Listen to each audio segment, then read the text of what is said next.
My mother demanded I hand over my house to her because my little sister needs it more than me. I, 31 meters, have a sister, 28F, that has honestly been the golden child to my mother but not my father for as long as I can remember. My parents divorced when I was a teenager because my mother cheated with an old high school ex-boyfriend and has always been controlling, manipulative and narcissistic. And sadly my sister was like her little mini-me. Our mother also seemed to believe she had total authority over me anytime she so much as snapped her fingers. She'd snap them and order me around like a dog. It was demeaning. And my sister always backed her up too. So no surprise I went to live with my dad full-time after our parents split while my sister stayed with mom. The two of them were very alike. And both pretty much stopped speaking with my father unless it was about money. Though I'm more like my dad. My father was very business-oriented and started teaching me how to do his line of work as soon as I was 16. I got pretty good at it, and after 12 years of working for my father I was made a partner in his company. Things were great. But then about 8 months ago tragedy struck. My father had become somewhat immunocompromised due to being a heavy smoker for much of his life and died at only 60 years old after he caught the virus. I met my mother and sister for the first time in years after we had a socially distanced funeral for my father over video call. My father was cremated by his own request and buried in a local cemetery.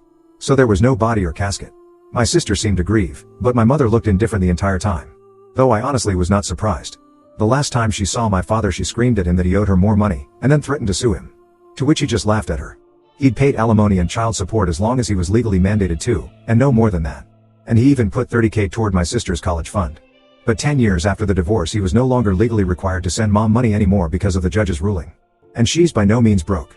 She works the same job she has had for nearly 3 decades, fully owns the old family home we used to share, and even rents out 2 of the rooms in it to Airbnb regularly. She's by no means hurting for money. Sometime after the funeral my dad's will was read.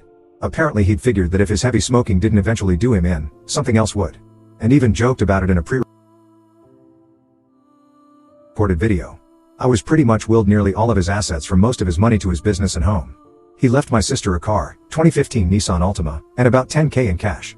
My mother only got $1,000 and a few other items that she'd been claiming were rightfully hers since the divorce. Beyond that I got the rest. And my girlfriend now lives with me in the house my father passed down to me. My sister pretty much went from finishing 2 years of community college to living off her boyfriend and only working part-time online for several years. And during that time she got pregnant but suffered a traumatic miscarriage. I wasn't aware till after the funeral because we were practically no contact and no one else told me. When lockdown hit her boyfriend's job started downsizing little by little and eventually he was only able to stay on part-time. Which hampered hers and his finances to the point he was finally telling her she needed to look for better employment as well since he was trying to find a second job. And then she got pregnant. She claims her and her BF were careful, but calls it her miracle baby. One evening I got an unexpected knock at my door. And when I answered I was unpleasantly greeted by both my mother and sister. They both walked right in without even asking and made themselves comfortable in my living room. My girlfriend and I shared a look of confusion and I asked why they'd come by. My sister was giggling and looking all over, opening doors and seemingly giving herself a tour of my home. My mother had just plopped herself down on my sofa and snapped her fingers while demanding a cold bottled water. My GF got the water for her and I asked what they were here for. My sister seemed all giddy and just ignored me to continue snooping around my home.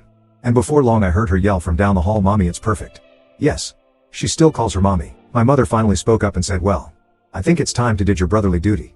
To which I was like, "What?" My mother then proceeded to say, "Now that your father has passed, this house should have gone to me since I was his only spouse. But you can still fix this. You make plenty of money and could just buy a new house. Your sister needs this one so much more since she's the one with a baby on the way. But if you're so determined on staying, you could just keep to one room and cover all of the bills until you decide to move out." My GF and I read enough Reddit to know exactly where this is going. And how it'd play out if I let it go on. So I guess you could say we were mentally prepared. I took a deep breath and stated aloud, "That's not happening. You don't order me around. Especially not in my own goddamn home.